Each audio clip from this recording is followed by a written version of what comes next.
السلام عليكم ورحمة الله وبركاته. بسم الله والحمد لله والصلاة والسلام على أشرف رسول الله وعلى آله وصحبه أجمعين أما بعد.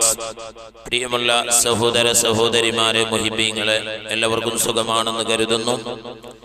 അതിനുവേണ്ടി പ്രാർത്ഥിക്കുന്നു. അല്ലാഹു നല്ല സുഖവും സന്തോഷവും നൽകി അനുഗ്രഹിക്കട്ടെ. പ്രിയപ്പെട്ട നൂറെ മദീന അതിൻ്റെ മുഹിബ്ബീങ്ങളെ,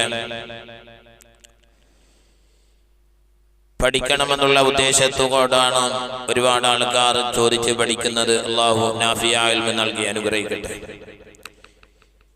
ഇന്നത്തെ സബ്ജക്റ്റ് തന്നെ 15-ന് ശേഷം നോമനുഷ്ഠിക്കരുത് മുത്തുനബി തങ്ങൾ പറഞ്ഞിട്ടുണ്ട്. ഈ ഒരു ചെറിയൊരു ഹദീസിന്റെ തൊണ്ട് പ്രചരിക്കുകയാണ്. അതുകൊണ്ടാണ് സഹോദര സഹോദരിമാർക്ക് വന്നെത്തിയതായ സംശയങ്ങൾ.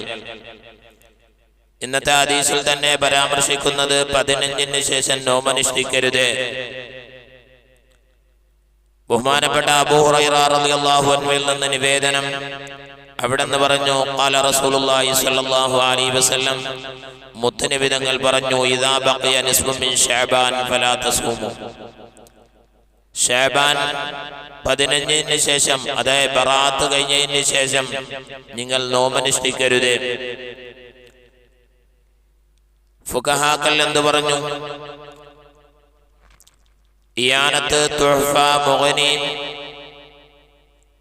എല്ലാ കിതാബിലും പറയുന്നത് ശഅബാൻ 15-ന് ശേഷം നോമനുഷ്ഠിക്കാൻ പാടില്ല. എന്തേ അത് പാടില്ലാത്തതിന്റെ കാരണം?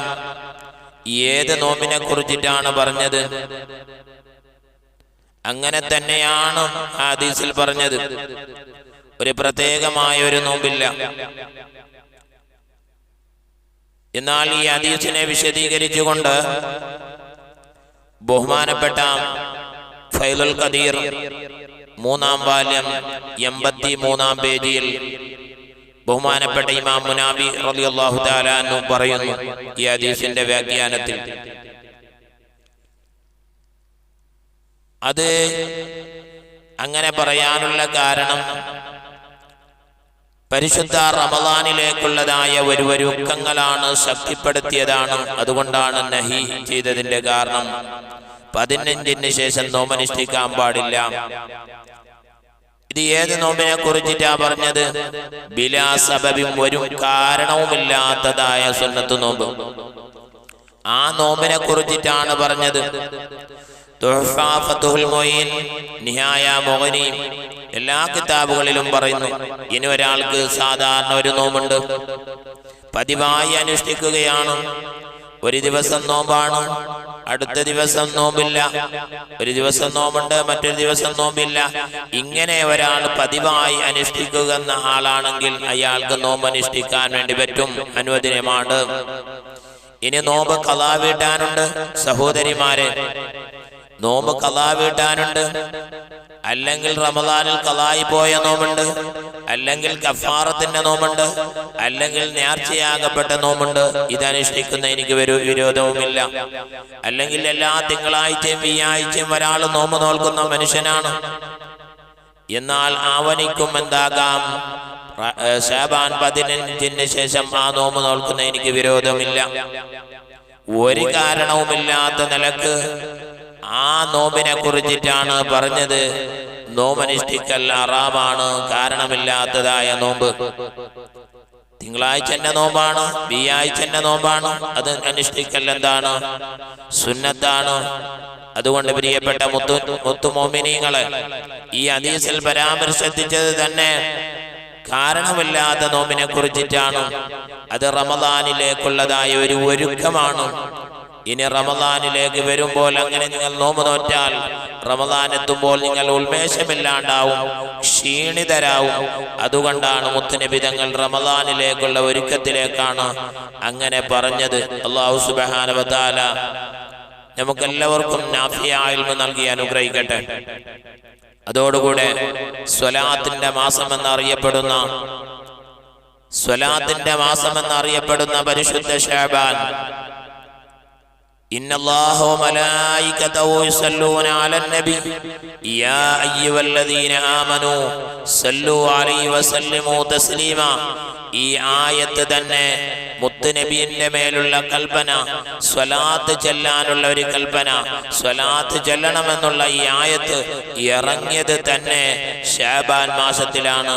അതുകൊണ്ട് സ്വലാത്തിന്റെ മാസം എന്നറിയപ്പെടുന്ന ശഅബാൻ, നിങ്ങൾ മുത്തുനബിന്റെ മേൽ ധാരാളം സ്വലാത്ത് ചെല്ലണം, ധാരാളം സലാം ചെല്ലണം. അല്ലാഹു തആല തൗഫീഖ് നൽകി അനുഗ്രഹിക്കട്ടെ. ആ ശഅബാൻ നമ്മളിൽ നിന്ന് വിട പറയാൻ വേണ്ടി പോവുകയാണ്. ഇനി ബറാഅത്ത് രാവാണ് വരുന്നത്. ബറാഅത്തിന്റെ നോമ്പിനെ കുറിച്ചിട്ട് ഒരുപാട് പുത്തനാശയക്കാർ പറയുന്നു, അങ്ങനെ ഒരു നോമ്പില്ല.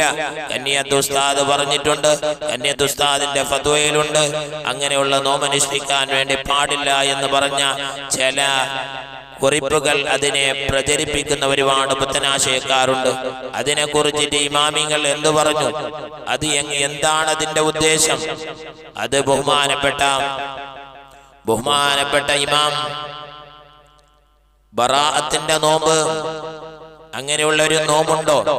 കർമ്മശാസ്ത്ര പണ്ഡിതന്മാർക്കുള്ള ഇടയിൽ വലിയ തർക്കമുള്ള ഒരു വിഷയമാണ്. കർമ്മശാസ്ത്രത്തിന്റെ ഇമാമിങ്ങൾ ബഹുമാനപ്പെട്ട ശാഫി മദ്ഹബിൽപ്പെട്ട ബഹുമാനപ്പെട്ട ബഖർബലായ പണ്ഡിതനാണ് ബഹുമാനപ്പെട്ട ഇബ്നുൽ അജർ ലൈതമി. അവർ പറയുന്നു അയ്യാമുൽ ബീദ്, ആ നിലക്കാണ് നോമ്പ് സുന്നത്തുള്ളത്. ബറാഅത്തിന്റെ നോമ്പ് അങ്ങനെയുള്ള ഒരു നോമ്പില്ല. എന്നാൽ ബഹുമാനപ്പെട്ട ഇമാം റംലി ഇമാമിന്റെ ചരിത്രം ഞാൻ വിശദീകരിക്കുന്നില്ല. ബഹ്റബോലോത പണ്ഡിതനാണ്, നല്ല അറിവുള്ള പണ്ഡിതനാണ് ബഹുമാനപ്പെട്ട ഇമാം റംലി ഇമാം. പറയുന്നു ബഹുമാനപ്പെട്ട ഇബ്നു മാജ റിപ്പോർട്ട് ചെയ്ത ഹദീസിന്റെ ആ വ്യാഖ്യാനത്തിൽ ഹദീസിൽ പറയുന്നുണ്ട്, ശഅബാൻ 15 ദിവസം നിങ്ങൾ നോമ്പനുഷ്ഠിക്കുക. അപ്പൊ ഇമാം റംലി ഇമാം പറയുന്നു, അന്നത്തെ ദിവസത്തിൽ ബറാഅത്തിന്റെ നോമ്പ് എന്നുള്ള നിലക്ക് 15 നോമ്പ് എന്നുള്ള നിലക്ക് സുന്നത്തുണ്ട്. അതുകൊണ്ടാണ് ആ അഭിപ്രായത്തിനാണ് ബഹുമാനപ്പെട്ട കന്നിയത്ത് ഉസ്താദ് പറഞ്ഞത്. കന്നിയത്ത് ഉസ്താദ് അങ്ങനെയുള്ള നോമ്പില്ല എന്ന് പറഞ്ഞിട്ടില്ല. ബഹുമാനപ്പെട്ട ഇബ്നുൽ അജർ ലൈതമി റഹിമഹുല്ലാഹു തആലാന്റെ ഫത്വയും ബഹുമാനപ്പെട്ട ഇമാം റംലി ഇമാമിന്റെ ഫത്വയെയും വിശദീകരിച്ചതാണ്. നോമ്പില്ല എന്ന് പറഞ്ഞിട്ടില്ല. അതുകൊണ്ട് പ്രിയപ്പെട്ടവരെ, നോമ്പനുഷ്ഠിക്കൽ സുന്നത്താണ്. അതുകൊണ്ട് അല്ലാഹു സുബ്ഹാനഹു വ തആല നമുക്ക് നോമ്പനുഷ്ഠിക്കാൻ അല്ലാഹു തആല തൗഫീഖ് നൽകി അനുഗ്രഹിക്കട്ടെ. ബറാഅത്തിന്റെ രാവിനിക്ക് ഒരുപാട് പ്രത്യേകതയുണ്ട്. അതെല്ലാം ഇൻഷാ അല്ലാഹ് അടുത്ത ക്ലാസ്സിൽ കേൾക്കാം. അല്ലാഹു സുബ്ഹാനഹു വ തആല നമ്മുടെ ശരീരത്തിലേക്ക് ആഫിയത്തും ആരോഗ്യവും നൽകി അനുഗ്രഹിക്കട്ടെ. അതുകൊണ്ട് മുത്തുമോമിനീങ്ങളെ, ശഅബാൻ വിട പറയുന്നതിന് മുമ്പ് അടുത്ത ശഅബാൻ നമ്മളിലുണ്ടോ ഇല്ലേ എന്ന് പറയാൻ വേണ്ടി പറ്റൂല. ശഅബാൻ വിട പറയാൻ വേണ്ടി പോവുകയാണ്. അതുകൊണ്ട് സ്വലാത്ത്, ധാരാളം സ്വലാത്ത് ചൊല്ലുക. അല്ലാഹുവിന്റെ പണ്ഡിതന്മാർ പറയുന്നു, ഏതൊരു അമലും മഖ്ബൂലായ അമലുണ്ട്, മർദൂദായ അമലുണ്ട്. ഇല്ല സ്വലാത്തു അലയ്യ, നിസ്കാരം നോക്ക്, നിസ്കാരം സ്വീകരിക്കുന്ന നിസ്കാരമുണ്ട്, തള്ളപ്പെടുന്ന നിസ്കാരമുണ്ട്. സ്വീകരിക്കപ്പെടുന്ന ഹജ്ജുണ്ട്, തള്ളപ്പെടുന്ന ഹജ്ജുണ്ട്. സ്വീകരിക്കപ്പെടുന്ന സകാത്തുണ്ട്, തള്ളപ്പെടുന്നതായ സകാത്തുണ്ട്. പക്ഷേ ഇല്ല സ്വലാത്തു അലയ്യ, എന്റെ മേലുള്ള സലാത്ത് അങ്ങനെയല്ല. എന്റെ മേലുള്ള സലാത്ത് അത് സ്വീകരിക്കുക തന്നെ ചെയ്യും. അല്ലാഹു തആല മുത്തുനബിന്റെ മേൽ സ്വലാത്ത് ചൊല്ലാൻ നമുക്ക് തൗഫീഖ് നൽകി അനുഗ്രഹിക്കട്ടെ. ഈ ഒരു സ്വലാത്ത്, അല്ലാഹുമ്മ സ്വല്ലി അലാ സയ്യിദിനാ മുഹമ്മദിൻ വഅലാ ആലി സയ്യിദിനാ മുഹമ്മദിൻ കമാ ലാ നിഹായത ലികമാലിക വഅദ്ദ കമാലി. ഒരുപാട് സ്വലാത്തുണ്ട്. അല്ലാഹുമ്മ സ്വല്ലി അലാ റൂഹി സയ്യിദിനാ മുഹമ്മദിൻ ഫിൽ അർവാഹ് വഅലാ ജസദിഹി ഫിൽ അജ്സാദ് വഅലാ ഖബ്രിഹി ഫിൽ ഖുബൂർ വഅലാ ആലിഹി വസഹ്ബിഹി വസല്ലം.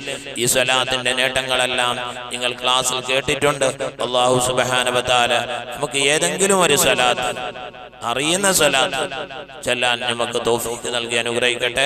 പ്രിയപ്പെട്ട മുഅ്മിനീങ്ങൾ, സഹോദര സഹോദരിമാർ, എല്ലാ ഉദ്ദേശങ്ങൾ പറഞ്ഞിട്ടുണ്ട്.